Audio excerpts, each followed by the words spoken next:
নিৰ্বাচনৰ সময়ছোৱাত অৰুণোদয় আঁচনি প্ৰদান কৰা সদায় এটা বিতৰ্কিত বিষয় হৈ থাকে।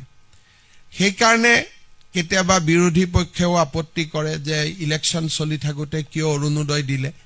আমি যাতে বিতৰ্কৰ ঊৰ্ধত থাকিব পাৰোঁ, ফেব্ৰুৱাৰী মাহৰ 20 তাৰিখে অসমৰ প্ৰতিগৰাকী অৰুণোদয় হিতাধিকাৰীক বিহুৰ উপহাৰ হিচাপে আমি আগতীয়াকৈ 8,000 টকা দিম।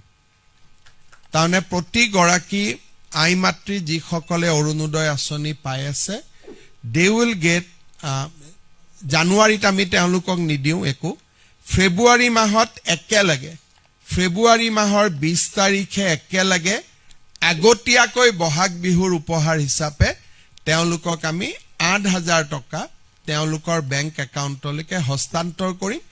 তেতিয়া আৰু বিহুলৈকে তেওঁলোকে সুন্দৰভাৱে তেওঁলোকৰ বিহু পালন কৰিব পাৰিব। মই আপোনালোকৰ জৰিয়তে অসমৰ আই মাতৃ সকললৈকে এই সুন্দৰ উপহাৰটো ঘোষণা কৰিব খুজিছোঁ। নিৰ্বাচনৰ সময়ছোৱাত অৰুণোদয় আঁচনি প্ৰদান কৰা সদায় এটা বিতৰ্কিত বিষয় হৈ থাকে। সেইকাৰণে কেতিয়াবা বিৰোধী পক্ষেও আপত্তি কৰে যে ইলেকশ্যন চলি থাকোঁতে কিয় অৰুণোদয় দিলে।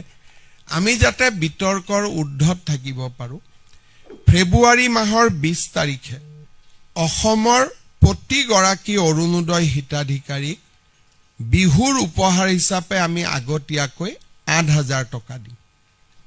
তাৰমানে প্ৰতিগৰাকী আই মাতৃ যিসকলে অৰুণোদয় আঁচনি পাই আছে, দে উইল গেট, জানুৱাৰীত আমি তেওঁলোকক নিদিওঁ একো, ফেব্ৰুৱাৰী মাহত একেলগে, ফেব্ৰুৱাৰী মাহৰ 20 তাৰিখে একেলগে আগতীয়াকৈ বহাগ বিহুৰ উপহাৰ হিচাপে তেওঁলোকক আমি 8,000 টকা তেওঁলোকৰ বেংক একাউণ্টলৈকে হস্তান্তৰ কৰিম। তেতিয়া আৰু বিহুলৈকে তেওঁলোকে সুন্দৰভাৱে তেওঁলোকৰ বিহু পালন কৰিব পাৰিব। মই আপোনালোকৰ জৰিয়তে অসমৰ আই মাতৃ সকললৈকে এই সুন্দৰ উপহাৰটো ঘোষণা কৰিব খুজিছোঁ। নিৰ্বাচনৰ সময়ছোৱাত অৰুণোদয় আঁচনি প্ৰদান কৰা সদায় এটা বিতৰ্কিত বিষয় হৈ থাকে। সেইকাৰণে কেতিয়াবা বিৰোধী পক্ষেও আপত্তি কৰে যে ইলেকশ্যন চলি থাকোঁতে কিয় অৰুণোদয় দিলে।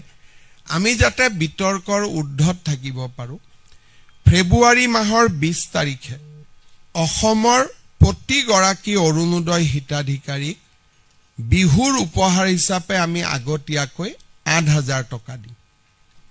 তাৰমানে প্ৰতিগৰাকী আই মাতৃ যিসকলে অৰুণোদয় আঁচনি পাই আছে, দে উইল গেট, জানুৱাৰীত আমি তেওঁলোকক নিদিওঁ একো, ফেব্ৰুৱাৰী মাহত একেলগে, ফেব্ৰুৱাৰী মাহৰ 20 তাৰিখে একেলগে আগতীয়াকৈ বহাগ বিহুৰ উপহাৰ হিচাপে তেওঁলোকক আমি 8,000 টকা তেওঁলোকৰ বেংক একাউণ্টলৈকে হস্তান্তৰ কৰিম। তেতিয়া আৰু বিহুলৈকে তেওঁলোকে সুন্দৰভাৱে তেওঁলোকৰ বিহু পালন কৰিব পাৰিব। মই আপোনালোকৰ জৰিয়তে অসমৰ আই মাতৃ সকললৈকে এই সুন্দৰ উপহাৰটো ঘোষণা কৰিব খুজিছোঁ।